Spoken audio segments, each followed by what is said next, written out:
ஊத்தப்ப 50 ரூபாயா? என்னடா அநியாயமா இருக்கு? இல்லண்ணே, கேரட், நெய், மிளகா பொடி. அதத்தான் நீ சொல்லவே இல்லையடா.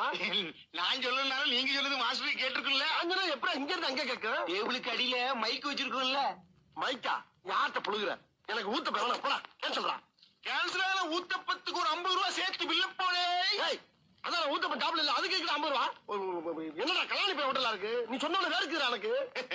ஹோட்டல்ல மட்டமா பேசுறதுக்கு எக்ஸ்ட்ரா ஒரு 100 பில்ல போனே. என்னடா யார ஏமாத்த பாக்குறீங்க? பையனை கையிட்டி ஒரு 6 அடி அடிச்சதுக்கு அடிக்க 50 மேரி 300 ரூபாய் பில்ல போனே. என்னடா ஏழை விடுற? ஏழா கடைசியா வாயில ஊத்துறதுக்கு 100 ரூபாய் சேர்த்து மொத்தம் 600 ரூபாய் பில்ல போட்டு அண்ணங்கையில இந்தாங்கண்ணே பில்லு. என்னடா நடக்குது இங்க?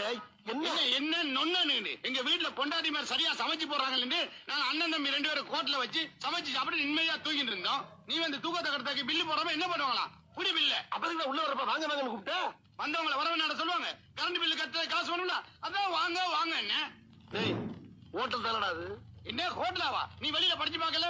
யாருமே உள்ள வரக்கூடாதுதான் துபாகூர் ஹோட்டல் பேரை வச்சு உள்ள படுத்து கிடந்தோம். உன்னையாரியா உள்ள வரச்சு? வெளியே போய் படிச்சு பார்த்து தெரியும். போ. துபாகூரா?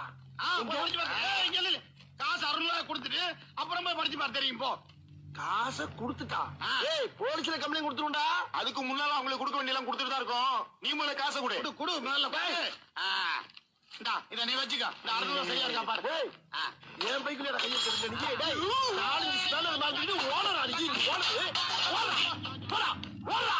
இன்னைக்கு தட்டால அப்படி பேர் தலை உங்களை மெட்ராஸுக்கு வந்து எப்படியாவது பணம் சம்பாதிக்கலாம்னு பார்த்தா இவங்க நம்மளை வச்சு பணம் சம்பாதிக்கிறாங்க.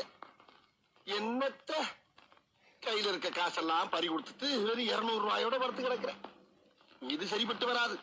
இருங்கடாடே, ஊருக்கு போய் இருக்கிற மாடுகண்டையெல்லாம் வித்து இங்க வந்து சொந்தமா தொழில் பண்ணி நான் கொடி கட்டி பறக்கல. என்ன தொழில் பண்ணாலும் பாஸ்போர்ட் வேணும்பா. யாரு?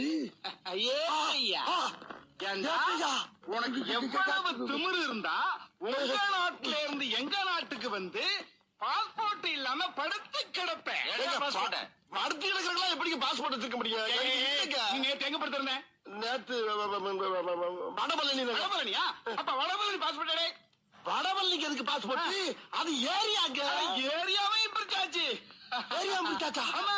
வடபழனி, வண்ணாரப்பேட்டை, கோடம்பாக்கம், கொய்யாத்தோப்பு, கல்பாக்கம், காரப்பாக்கம், மாம்பழம், மயிலாப்பூர், ராமாபுரம். ஆஹா, இந்த ஊர்ல காசுக்காக நாட்டை மட்டும் பிரிக்க மாட்டாங்கப்பா. நாட்டுக்குள்ள இருக்க வீட்டையும் பிரிச்சு வீட்டுக்குள்ள இருக்க குடும்பத்தையும் பிரிச்சுவாங்க. கடைசியில எம்ஜிஆர் சமாதியை பார்க்க வாங்கிட்டாங்க.